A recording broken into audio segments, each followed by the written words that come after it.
이상하게 영어를 써놨죠, 제가. 데비드 다움.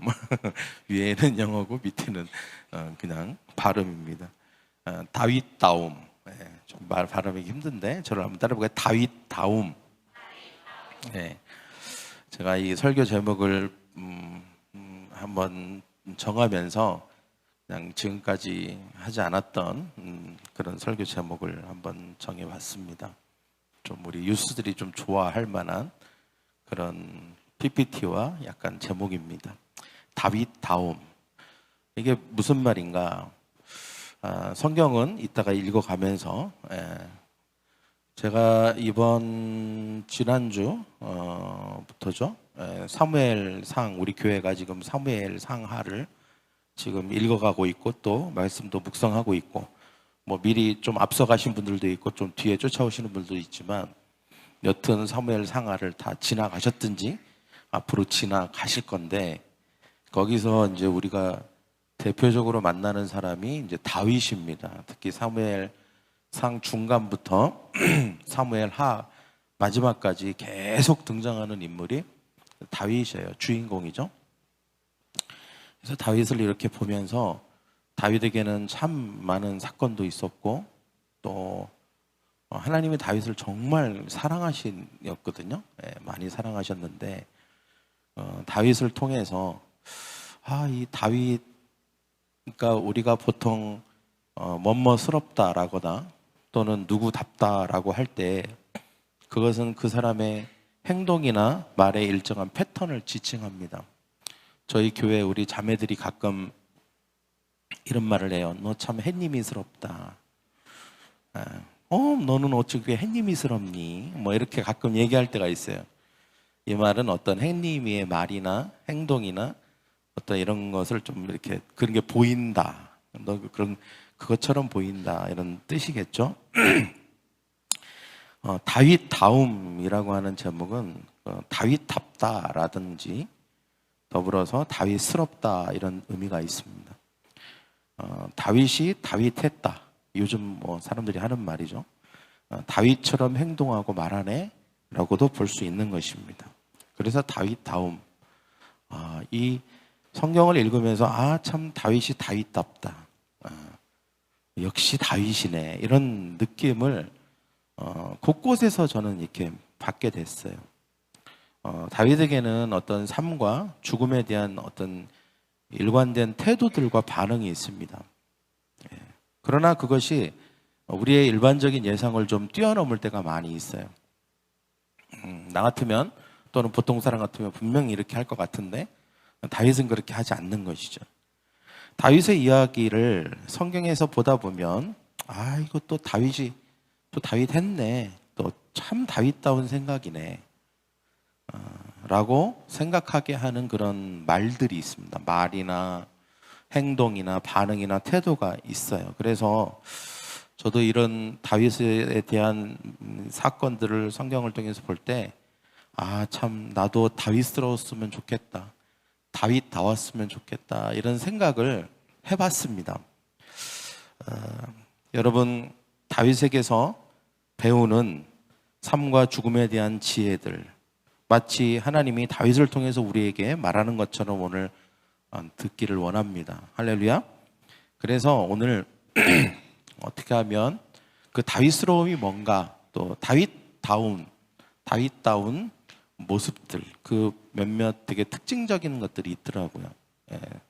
어떤 중대한 인생의 어떤 굴곡 속에서, 어떤 큰 위기 속에서, 어떤 사건 속에서 다윗에게서 다윗만이 이렇게 할 수 있는 말들, 태도들, 반응들. 근데 이게 성경에 기록되었다는 것은 우리가 좀 닮을 필요가 있다는 것이죠. 왜냐하면 다윗은 하나님께 무지하게 사랑을 받았던 인물이고, 또 이스라엘 사람들과 모든 사람들이 존경하는 인물입니다. 신앙적으로. 그래서 저도 또 여러분도 우리 교회도 다윗다웠으면 좋겠다. 이런 의미에서 오늘 이 제목을 정했고요. 오늘 사무엘상부터 그 다음에 사무엘하까지 내용 중에 특별히 3개의 사건, 다윗에게는 굉장히 많은 사건들과 여러 가지 일들이 많았지만 아주 다윗다운 다윗만의 어떤 독특한 그런 생각들과 우리가 본받아야 될 생각들을 좀 엿볼 수 있는 세 가지 정도의 사건을 통해서 우리가 다윗에게서 삶의 지혜를 배웠으면 좋겠습니다. 할렐루야. 첫째는 다윗에게 어떤 일이 일어났냐면 사울과의 관계가 나중에 나빠졌죠. 예. 그리고 사울을 하나님이 폐하시고 이제 다윗을 왕으로 기름 부었습니다. 그리고 그 사이에 굉장히 많은 일들이 일어나요. 사울이 이제 다윗을 시기해서 다윗을 죽이려고 합니다. 예, 쫓아다니고 기회만 있으면 다윗을 죽이려고 하고 아주 원수지간이 되죠. 원수지간.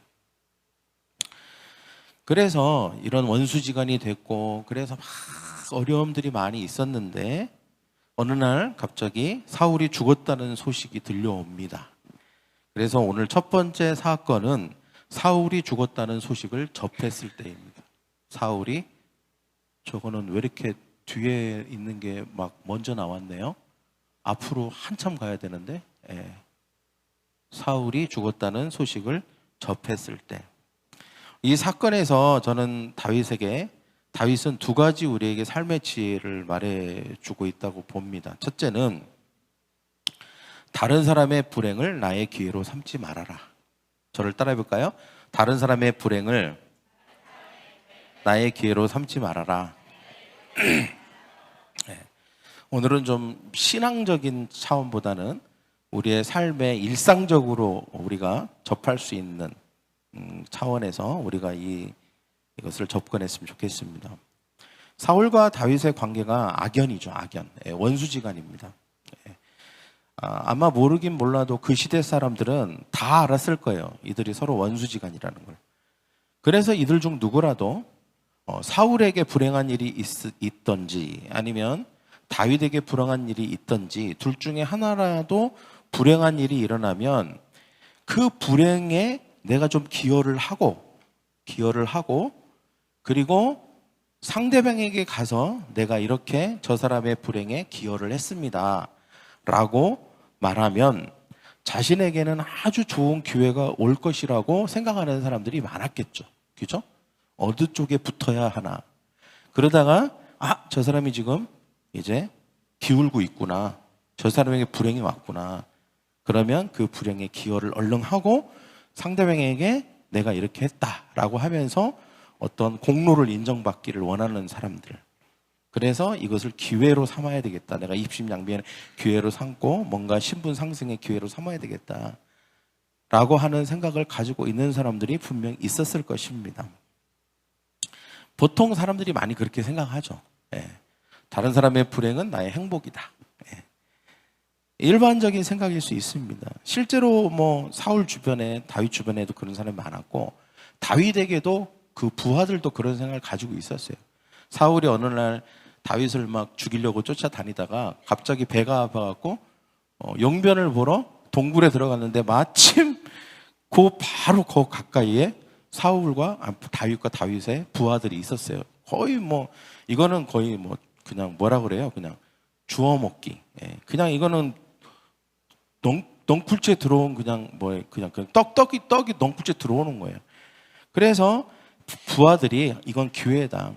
이거는 정말 기회다. 이 기회는 다시는 오지 않는다. 그러니까 몰래 가서 저 용변을 보고 있는 뒤에 가서 사울을 찔러 죽입시다라고 합니다.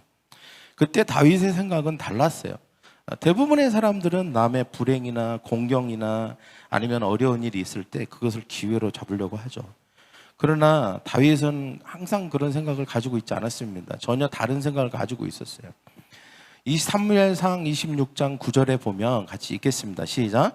다윗이 아비새에게 이르되 죽이지 말라. 누구든지 손을 들어 여호와의 기름 부음 받은 자를 치면 죄가 없겠느냐 하고 기름 부음 받은 자를 내가 그리할 수 없다 였습니다. 남의 불행이 나에게 기회가 된다 하더라도 나는 그렇게 하지 않겠다. 나에게는 원칙이 있다는 것이죠. 힘들어도 어려워도 돌아가도 그렇게 하지 않겠다. 하나님이 세운다니까. 하나님이 내려오게 하실 것이다. 하나님의 주권에 속해 있는 권이다. 아무리 나에게 기회가 와도 나는 그렇게 하지 않겠다. 이것이 다윗의 생각이었습니다. 뭐 우리의 일상에서, 우리가 직장에서, 또는 우리가 사업으로 만나는 사람들 속에서, 또는 가정생활 속에서 여러 가지 사람들 속에서 우리가 사람을 만나고 여러 가지 것들을 경험을 합니다.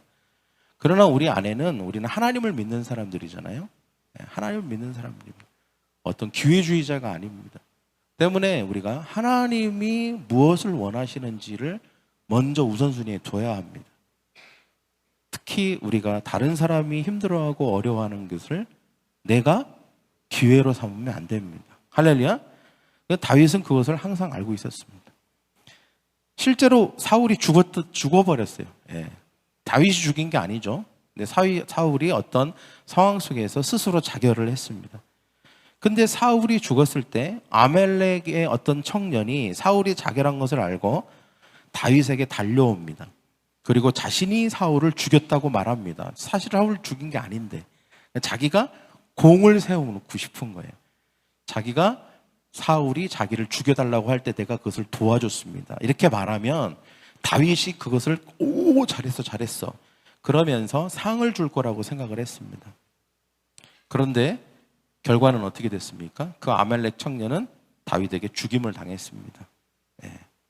처참하게 죽임을 당했어요. 우리가 하는 말이, 우리의 행동이, 우리의 동기가 다른 사람의 불행을 통한 기회를 얻고자 하는 것이 되면 안 됩니다. 특히 하나님이 우리에게 세운 권위자들에 대해서는 더더욱 그렇습니다. 우리가 이 사건에서 두 번째로 얻을 수 있는 지혜는 이것입니다. 저를 따라볼까요? 내가 한 말은 반드시 나에게로 그대로 돌아온다. 사무엘하 1장 16절 같이 읽겠습니다. 시작. 다윗이 그에게 이르기를 내 피가 내 머리로 돌아갈지어다. 내 입이 내게 대하여 증언하기를 내가 여호와의 기름 부음 받은 자를 죽였노라 함이니라 하였더라. 자, 사울이 죽었을 때 아멜렉 청년은 다윗에게 와서 이렇게 말했습니다. 다윗이여, 내가 하나님의 기름 부음 받은 자를 죽였습니다. 아주 당당하게, 아주 상을 받을 걸 기대하면서 이렇게 얘기했죠. 물론 사실은 아니에요. 사실이 아닙니다. 그러나 그는 자신이 한 말에 대한 대가를 치렀습니다. 그 대신 다윗이 아멜렉 청년을 죽인 것에 대해서는 죄가 없었어요. 참 미묘한 관계죠. 아멜렉 청년은 실제로 사울을 죽이지 않았어요. 그런데 단지 자신이 사울을 죽였다라고 말했을 뿐이에요. 그죠? 죽이지 않았다고요. 그런데 그 말 때문에 다윗에게 의해서 죽임을 당했어요. 근데 다윗에게는 죄가 없어요. 왜 그렇습니까? 이유는 아멜렉 청년 자신이 스스로 하나님의 기름 부음 받은 자를 죽였다고 말했기 때문입니다. 우리가 하는 말은 사실 여부와 상관없이 사실과 버금가는 무게를 가진다는 것을 이 말씀을 통해서 우리는 깨달을 수 있습니다. 나의 말은 곧 나예요.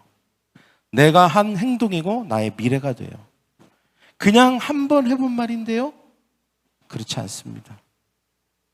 아멜렉 청년은 단 한 번의 말 한마디로 생을 끝냈습니다. 말에는 생명과 살을 가르는 무서움이 있다는 것이고, 우리의 말은 우리의 인생 존재 전체를 담을 만한 무게를 가지고 있다는 것을 분명히 이 말씀을 통해서 깨닫게 됩니다. 우리가 말 한마디로 천당빛을 받는다는 말도 있잖아요. 말 한마디로 죽임을 당할 수도 있다는 것이죠. 사람들은 다른 사람의 불행을 자신의 행복을 위한 기회로 여길 때 다윗은 그렇게 하지 않았습니다. 사울이 공경에 처하고 불행할 때 그는 오히려 사울을 위하는 사람이 됐죠. 하나님과 하나님의 백성들은 그런 그의 태도를 기뻐했습니다. 성경에 보면 다윗이 사울에 대해서 어떻게 하느냐를 하나님도 보시고 백성도 보고 있다는 걸 알아야 돼요. 하나님은 다윗이 사울에 대해서 어떻게 하느냐를 보고 계셨습니다. 사울의 불행을 자신의 기회로 삼지 않고 오히려 사울을 위하는 모습을 봤어요. 그런데 그걸 누구도 봤냐? 다윗이 아닌 모든 이스라엘 백성들이 다 그걸 보고 있었어요. 어떻게 하나? 저 사람이 과연 우리의 지도자로서 자격이 있는가를 봤다는 것이죠. 실제로 다윗은 사울을 위하는 결정을 하죠. 만약에 아멜렉 청년에게 상을 주었거나 그러면 이거는 분명히 잘못된 결정이죠. 저 다윗은 기회주의자구나. 사울을 통해서 왕이 되는 게 목적이구나. 백성은 안중에 없구나. 방법이 어떻게 됐든 상관없이 목적지를 정하면 그게 가는 것이 이 사람은 그냥 능사라고 생각하는 사람이구나. 이렇게 생각했겠죠. 그러나 다윗이 하는 모든 결정들을 보면서 저 사람은 정말 사람을 위하는 사람이구나. 백성을 위하는 사람이구나. 정말 하나님의 뜻을 이루려고 하는 사람이구나 하면서 백성들과 장로들이 이 다윗의 결정과 다윗이 어떻게 처리하느냐를 보고 기뻐했다고 얘기하고 있습니다.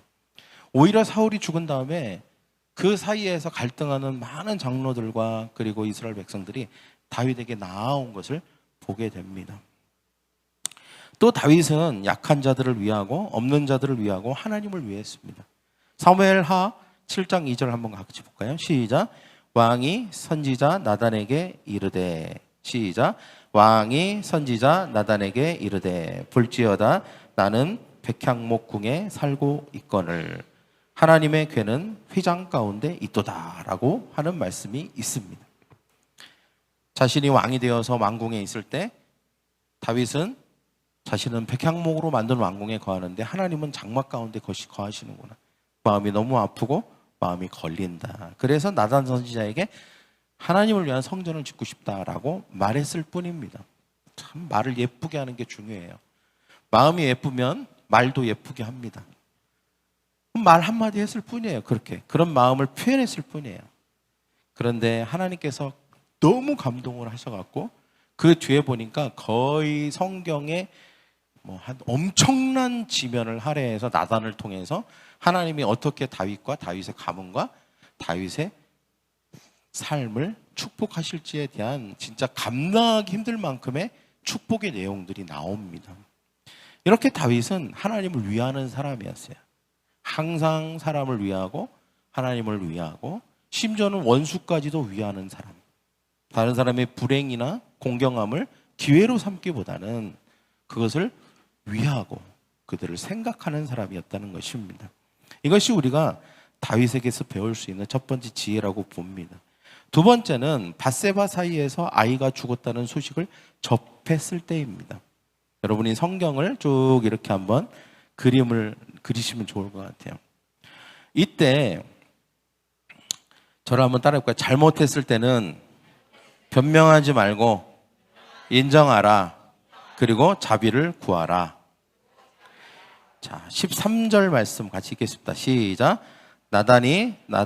다윗이 나단에게 이르되 내가 여호와께 죄를 범하였노라 하매 나단이 다윗에게 말하되 여호와께서도 당신의 죄를 사하였으니 당신이 죽지 아니하려니와. 아멘.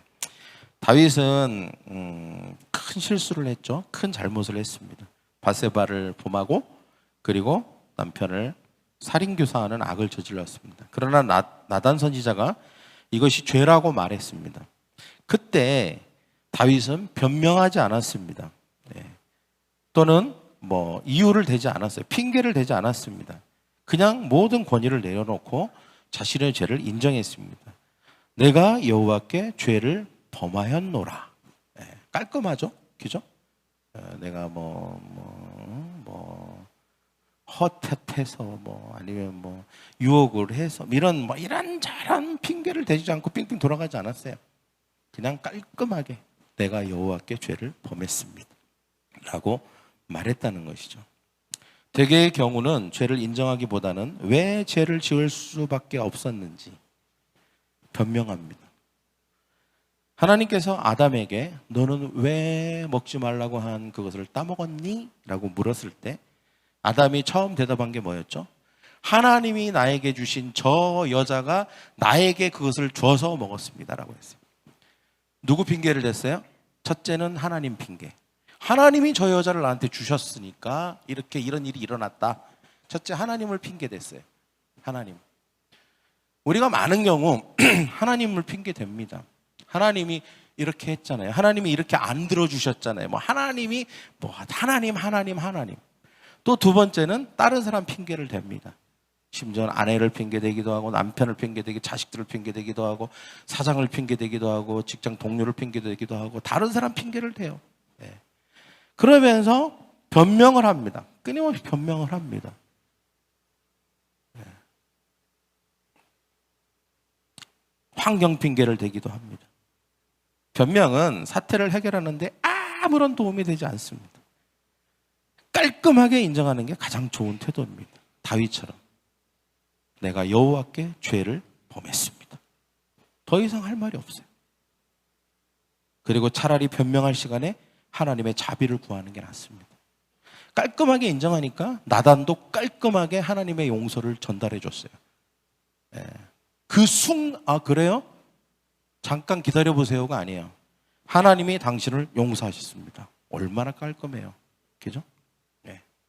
바로 하나님의 용서가 주어졌다는 것입니다. 그러니까 다윗에게는 이제 무엇이 남았습니까? 하나님의 자비를 구할 시간이 필요한 것이죠. 네.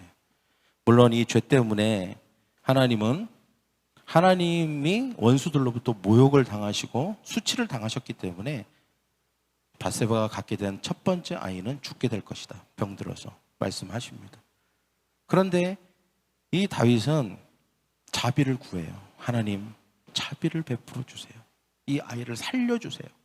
라고 하면서 변명하기보다는 죄를 인정하고 하나님의 자비를 구합니다. 이것이 다윗이 다른 점이에요. 우리가 다윗에게서 배울 수 있는 굉장히 중요한 지혜입니다. 죄를 뒤집어 썼고요. 그리고 하나님 앞에 금식을 하고요. 자비를 구합니다. 살려주시기를 위해서 끝까지 아이의 생명이 남아있는 그때까지 계속해서 하나님의 자비와 사랑을 구합니다. 그럼에도 아기는 죽었어요. 이때 다윗이 가진 두 번째 지혜의 태도가 있습니다. 저를 따라 볼까요? 이미 끝난 일에는 미련을 갖지 마라. 새로 시작하면 된다. 아기가 죽어버렸습니다. 그렇게 하나님의 자비를 구했는데 아기가 살지를 못했어요. 신하들이 지금 안절부절인 거예요. 아기가 아플 때 금식하면서 옆에 가서 말도 못 붙이겠는 거예요. 다윗이 너무 슬퍼하고 너무 힘들어하니까. 그런데 아기가 딱 죽어버렸잖아요. 가서 아기가 죽었다는 말을 못 하겠는 거예요. 뭔 일이 날 것 같은 거예요. 살아있을 때도 저렇게 슬퍼하고 살아있을 때도 저렇게 힘들어했는데 아기가 죽었다는 이야기를 들으면 어떨 건지 그림이 다 그려지는 거예요. 말을 못하고 있다가 쭈뼛쭈뼛하고 서로 미루고 있는데 어떻게 알게 됐어요, 다윗이. 근데 놀라운 것은 다윗이 갑자기 벌떡 일어나더니 씻고 먹고 그리고 정돈을 하고 정비를 하고 그리고 일상으로 돌아가는 것입니다. 말끔히 해갖고 아무 일도 없었다는 듯이 자기의 일상으로 돌아가는 것입니다. 신하들이 너무 어안벙벙한 거예요. 뭐지?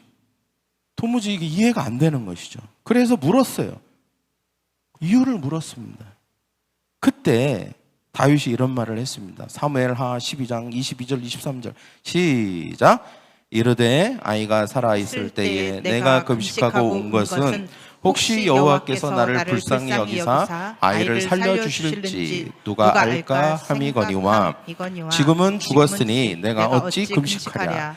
내가 다시 돌아오게 할 수 있느냐. 나는 그에게로 가려니와 그는 내게로 돌아오지 아니하리라.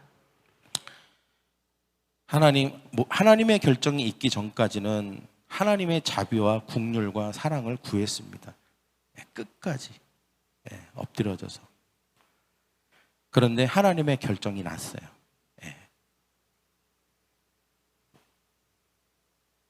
아기를 안을 수 없게 된 것이죠.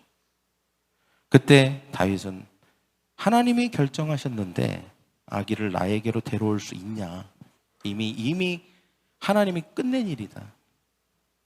내가 언젠가 그 아이에게로 갈 수 있을 뿐이지 그 아이를 나에게로 데려올 수는 없는 일 아니냐라고 말한 것입니다. 우리의 인생에는 이런 일이 있습니다. 분명히. 더 이상 내가 어떻게 해도 안 되는 것이 있어요. 그때는 깔끔하게 미련을 버려야 됩니다. 네. 다윗은 더 이상 슬퍼하고 미련을 가져봐야 내가 해결할 수 있는 영역의 일이 아닌 것을 빨리 깨달았어요. 그래서 그는 새로 시작하기로 마음을 먹었습니다. 그랬더니 바로 밧세바와의 사이에서 두 번째 아기를 허락하여 주셨어요. 그걸 가지고 온 나라에 금식을 선포하고 한 달, 두 달 막 그 때문에 그러지 않았어요. 그냥 그 순간 이건 내 영역, 내 손 밖이다. 내 손을 떠났다. 이건 하나님의 일이다. 내가 하나님의 일인데 내가 하나님이 아닌데, 그렇다면 이것은 깔끔하게 인정하고 하나님이 결정하신 거니까 이제는 내가 새로이 하나님과 함께 뭔가를 시작하기 위해서 해야 되겠다라고 결정을 한 것입니다. 그 다음에 세 번째 마지막 장면은 시므이가 압살롬을 피해 도망하는 다윗을 저주할 때입니다. 참 다윗에게는 참 우여곡절이 많아요. 여튼 아들이 반역을 하는 일이 일어납니다. 그래서 다윗은 성을 버리고 급히 도망을 하죠. 그때 사울의 신하였던 시므이가 이때다 해갖고 기회를 놓치지 않고 다윗을 막 저주하고 욕하고 흙과 돌을 던지면서 다윗을 쫓아오면서 괴롭힙니다. 사무엘하 16장 13절 시작. 다윗과 그의 추종자들이 길을 갈 때에 시므이는 산비탈로 따라가면서 저주하고 그를 향하여 돌을 던지며 먼지를 날리더라. 막 그렇게 해요. 이때 우리가 다윗으로부터 들어야 되고 다윗으로부터 배워야 되는 두 가지 지혜가 있습니다. 첫째, 다른 사람의 험담과 공격에 신경 쓰지 마라. 저를 따라볼까요? 다른 사람의 험담과 공격에 신경 쓰지 마라. 사무엘하 16장 11절 시작. 또 다윗이 아비새와 모든 신하들에게 이르되 내 몸에서 난 아들도 내 생명을 해하려 하거든 하물며 이 베냐민 사람이냐 여호와께서 그에게 명령한 것이니 그가 저주하게 내버려 둬라. 다른 사람이 나를 험담할 수 있습니다. 또 공격할 수 있습니다. 있지도 않은 얘기를 지어낼 수도 있고 또 있는 거지만 그것을 꽈서 아주 오해해서 이러쿵저러쿵 나에게 말을 해오거나 할 수 있습니다. 그러나 신경 쓸 필요가 없습니다. 그 때문에 바뀌는 것은 없습니다. 그냥 시끄러울 뿐이라고 생각해야 합니다. 일일이 대응할 필요가 없습니다. 왜 그렇습니까? 두 번째 지혜가 여기서 있습니다. 저를 따라해볼까요? 내가 반응해봐야 나만 피곤하다.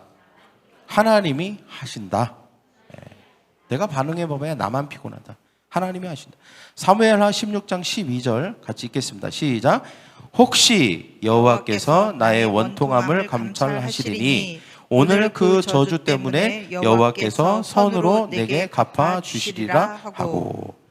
앞에 다윗은 그에게 하나님이 여호와께서 명령하신 것이니 그가 저주하게 내버려 둬라 라고 말했습니다.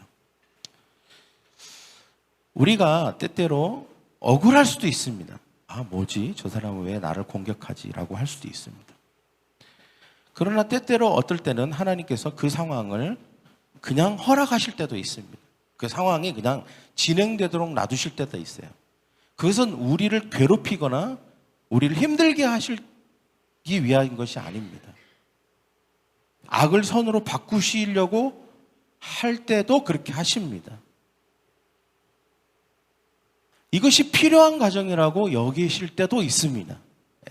내가 이것을 들어야 될 필요가 있다라고 생각할 때도 있습니다. 하나님께서는. 그래서 그냥 놔두실 때가 있다는 것이죠. 그러나 분명한 것은 그것으로 끝나지 않습니다. 그것이 지나가면 내가 들어야 될 것을 듣거나 또 내가 이 과정을 참고 지나가면 분명히 전화위복이 있다는 것입니다. 할렐루야. 다윗은 그것을 믿었습니다. 그래서 이렇게 말한 것이죠. 그것이 하나님의 뜻이거나 아니면 하나님의 뜻이 아닐지라도 내가 들어야 될 말이라면 들으면 되지 뭐. 듣지 뭐. 오히려 이게 전화위복이 돼서 하나님이 나의 비참함을 보시고 오늘 시므이가 말한 저주 대신 더 좋은 곳으로 나에게 복을 주실지 모르지 않나? 라고 말한 것입니다. 어쩌면 이것을 다윗은 알았던 것 같아요.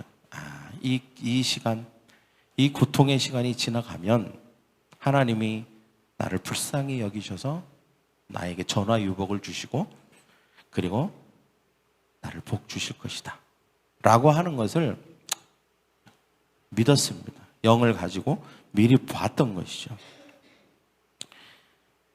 또 하나님이 볼 때는 또 그게 필요한 것일 수 있습니다. 하나님이 볼 때 이것이 필요한 것일 수도, 아니라면 하나님이 오히려 이 일로 나에게 복 주실 수도, 이렇게 생각한 것이죠. 저를 따라해 볼까요? 하나님이 볼 때 그게 필요한 것일 수도, 아니라면 하나님이 오히려 이 일로 나를 복 주실지도. 그래서 여러분, 다윗이 어떻게 하냐면 거기 성경에 보면 자기의 부하들과 함께 자신의 길을 갔다라고 성경에 나옵니다. 그냥 나는 나의 길을 가면 되는 것입니다.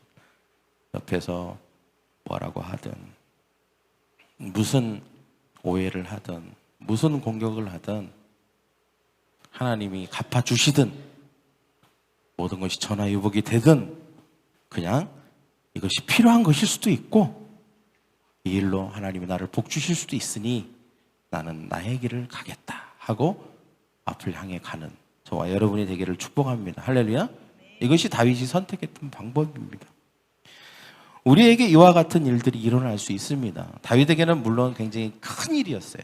큰 사건을 통해서 이것을 적용했습니다. 그러나 우리의 삶에는 다윗과 같이 큰 사건이 아니더라도 우리의 삶의 작은 일들 속에서도 우리는 다윗스럽게 행동하고 말하고 하는 우리가 되어야 할 줄 믿습니다. 그때 우리에게도 이 다윗의 승리가 우리에게 임할 줄 믿습니다. 할렐루야. 6가지죠? 한번 넘겨보실까요? 첫째, 시작. 다른 사람의 불행을 나의 기회로 삼지 마라. 두 번째, 내가 한 말은 반드시 나에게로 돌아옴을 기억해라. 세 번째, 잘못했을 때는 변명하지 말고 인정해라. 그리고 자비를 구해라. 네 번째, 이미 끝난 일에 미련을 갖지 마라. 새로 시작하면 된다. 다섯 번째, 다른 사람의 험담과 공격에 신경 쓰지 마라. 여섯 번째, 내가 반응해봐야 나만 피곤하다. 하나님이 하실 거다. 다윗다운 행동과 말이라고 저는 생각했습니다. 그래서 여러분과 나눴습니다. 여러분의 삶에 이 다윗스러운 다윗의 이런 신조라고 할까요? 아니면 다윗의 삶에 대한 원칙과 지혜라고 할까요? 이것이 여러분의 삶에 이번 주 또 앞으로 여러분의 삶에 어떤 일이 있든지 간에 여러분의 삶에 적용함으로 여러분에게 이익이 있고 유익이 있고 복이 되는 저와 여러분 되기를 축원합니다. 기도하겠습니다. 여러분 가슴에 손을 얹고, 주님, 오늘 하나님이 다윗의 이야기와 다윗의 삶을 통해서 우리에게 말씀하시니 감사합니다. 다윗에게는 다윗다움이 있었습니다. 다윗에게는 그 특별함이 있었습니다. 하나님이 예뻐하시고 하나님이 사랑하시고 또 하나님과 함께 협력하는 다윗의 좋은 모습들이 있었습니다. 원칙들이 있었습니다. 주님, 우리에게도 그 다윗스러움이 있게 하여 주시옵소서. 하나님이 우리의 삶에 일하실 때 우리가 적극적으로 하나님께 협조해드리는 우리의 삶의 태도가, 반응이 말을 할 수 있는 우리가 되게 하여 주시옵소서. 그래서 다윗처럼 승리하게 하시고 결국은 하나님 앞에 이기는 자가 되게 하시고 하나님과 함께 역사를 이루어가는 자가 되게 하여 주시옵소서. 감사하며 예수님의 이름으로 기도하옵나이다. 아멘.